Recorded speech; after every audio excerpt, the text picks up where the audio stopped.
Well, that wasn't the only moment garnering a lot of attention on Capitol Hill. Democrats tried a Hail Mary effort to pass a red flag law in Tennessee.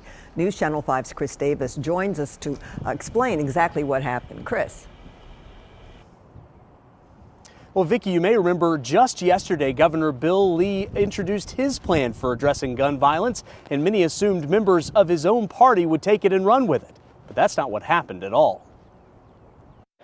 I rise, Mr. Speaker, to move to recall Senate Bill 1029 to the floor from the For supporters of red flag laws, it was a moment they've been waiting for. Mr. Speaker, I don't want to hug another mom knowing that we could have done more, knowing that we could have at least tried to do more. But it certainly wasn't the way they expected. The only thing standing in our way is politics on both sides of the aisle. Despite Republican Governor Bill Lee writing his own improved order of protection law, no one from his own party was willing to carry it. I'm asking you not to give up. So Nashville Democrat Senator Jeff Yarborough decided he couldn't handle the silence and introduced his own version. Not to give up. But to do so this late in the session, Yarborough tried to utilize a rule the Senate has never used before.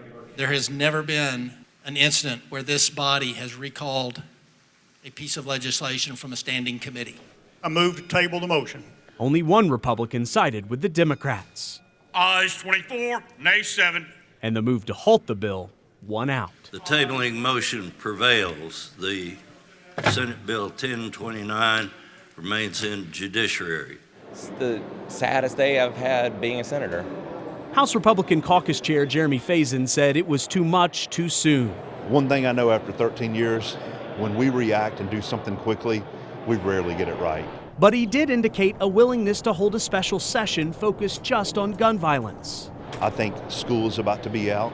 God forbid nothing else happens.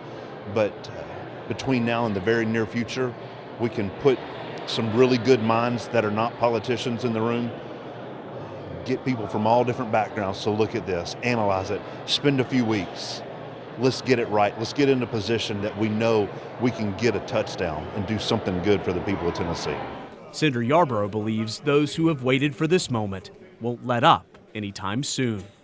It's going to be incumbent on parents and moms and dads and young people to not let them get away with it.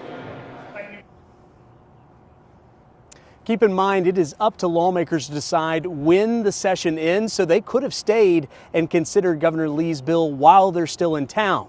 Instead, they seem poised to wrap things up as early as tomorrow. Meanwhile, we have not heard any details about what a special session would look like, and we have not heard yet from Governor Lee on his reaction to all of this. Live downtown, Chris Davis, News Channel 5. Well, these laws come with a level of controversy and vary depending on what state you're in. We wanted to take an in-depth look at what is happening across the country. Right now, 19 states plus Washington, D.C. have some form of red flag law in place. And right now, these 12 states are considering red flag laws or have discussed them this legislative session.